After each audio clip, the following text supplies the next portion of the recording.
Kappingarárinum hálvu og vi får teka samanum. Julian Johansen, velkommen. Takk for det. Hvordan helt du fyrru halva av kappingarárinum har spalt av? Jeg halte den spalt nok så vel, ja. Det har vært nekvar spennende dyster rundt omkring i hallen. Særlig ikke mannen er det jevnt i kappingene.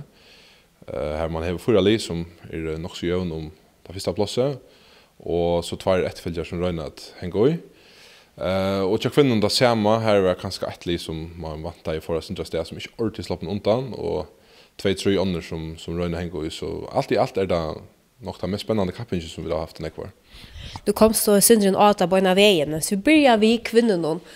Undan kappingen börjar så var VF-kvinner meter stor favoritter. Men har det etna så väl tjata dem som nek høtt og vanta? Nei, jeg var kanskje en av dem selv som sier til Arne Kappingen, det råknet litt vidt her for at jeg mistet negast i, til at det var så samførende i fjør, og klarer jeg halda fast til de leikerne som der høtte, og så styrste seg eisne om malmannsposisjonene.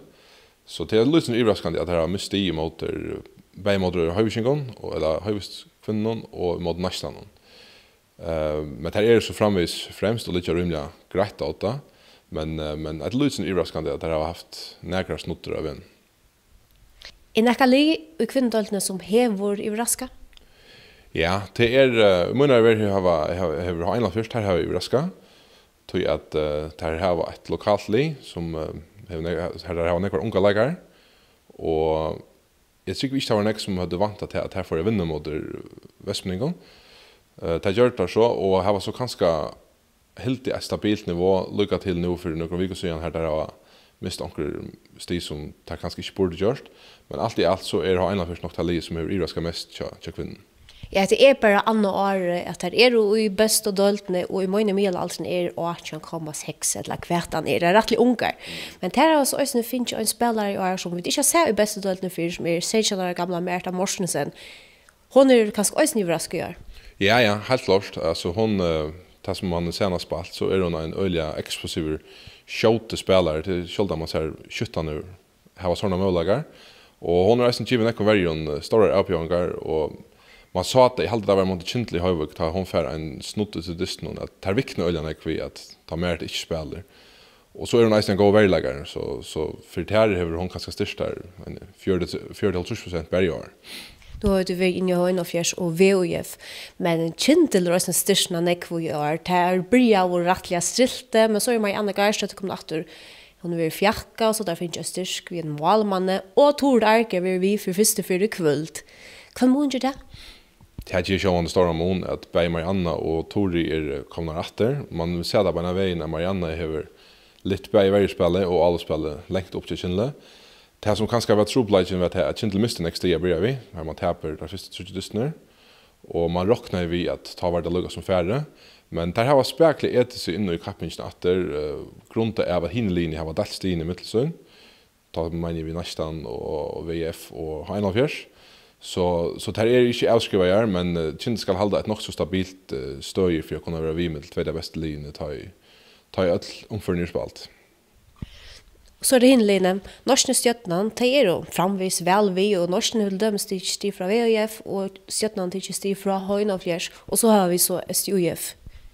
Ja, Næstan synter så ringt at med om Næstan til øyelig overvisk for spiller av kvinnelinjen til Næstan noen til det har i hvert fall vært så at når den berende leikeren har spalt omkradister, så har det ikke spalt omkradister.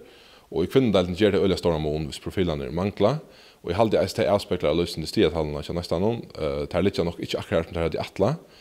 Og melder så ut nå at det er vengjøreskiftet, og man kan skal få satse på de unge leikerne.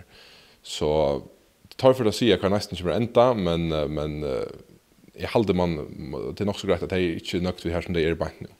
Hvert kunne vi vante av 17,5 av kappingarárinum?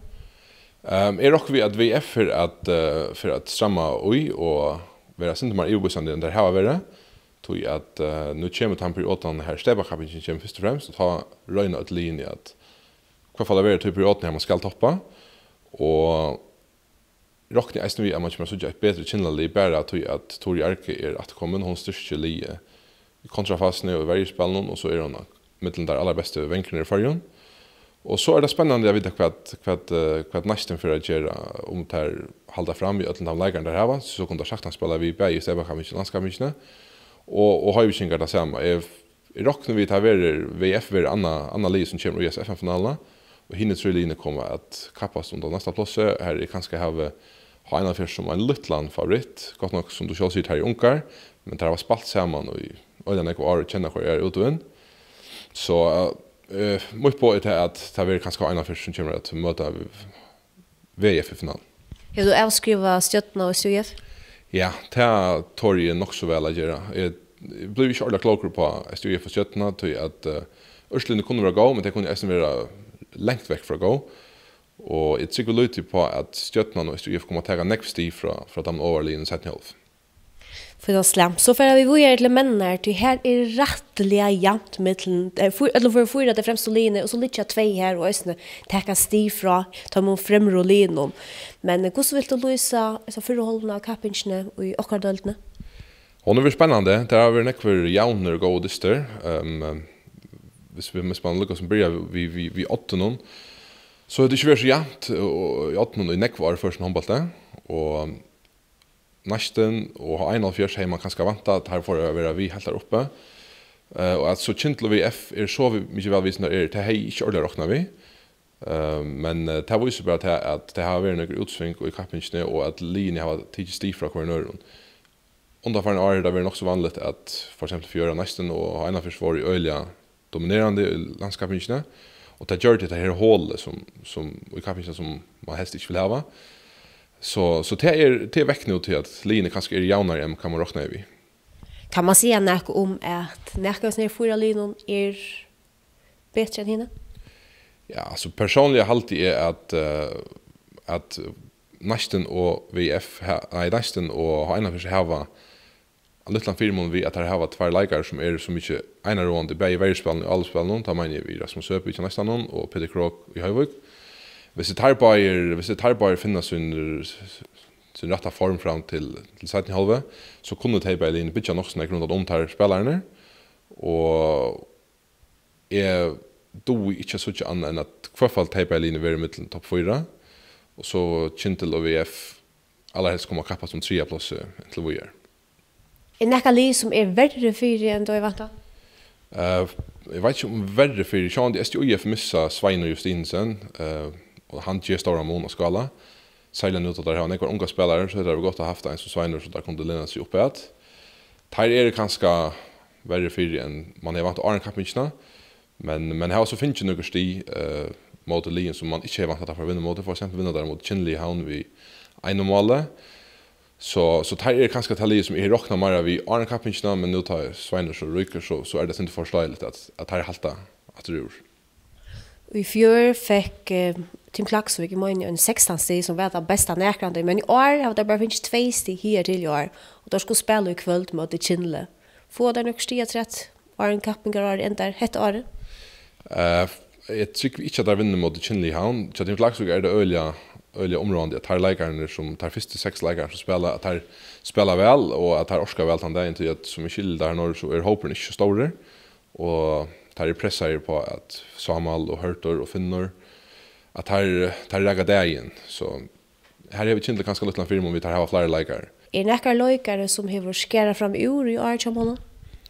Alltså chamon har det varit så att det var näkra börja vi för exempel Bosko KF börja vi lägga öliga väl ut skora i neckmål och man räknar vi hade här varit en helt stor spelare så för att visa sig fram i år men det så var det inte bara släcker så känns Disney han spelar en Disney mode nästan under jar här han slett inte lägga nivå men så har nästan en Rasmus Söpich som alltid levererar vörna och så hade inte man ska glömma till att Sönder Kraxen så har utlevererat neckbed för i år en kan han vara i fjör Munar är han kanske inte den friaste lägaren som i kapitel här till så kanske en som tröntor som man kanske nästan har avskrivat till han var kommit upp i åren i Ibra ska lösa det att han är så väl fyrsman i år. Nu har vi släckvinja KF. Nu nämnde du Borsko, men hur ser du KF? Tar du alla när lyckas med fjör att tar spela jauna distrikt, men då vinner det inte. Det är inte så slöj vid Kolfring. Tar livet öde landet ju distrikt och har så mist akkurat mot ända någon. Så KF är det öde avkände att som man har så Rune i att kommer Julian Johansen. Han kan hjälpa nog så väl till Taimon och så vet jag inte hur det är vi Niklas Selvik som har en softmål i Kodlafjärde. Hvis tar bara spelarna vi kommer in i jammarmånaden så det här sjön en ölig höstan stäbakappingarna. Men är också bara vi att landskappingen är för längt väck till Taimon till det är bara 3 omför nu och tar mist för nästa till eventuellt att komma topp 4. Men till en stäbakapping vi Julian Johansen och Selvik att säga att KF-linjen så kunde det saktans vara vi med det allra bäst. Tack för det, Julian Johansen. Inget problem.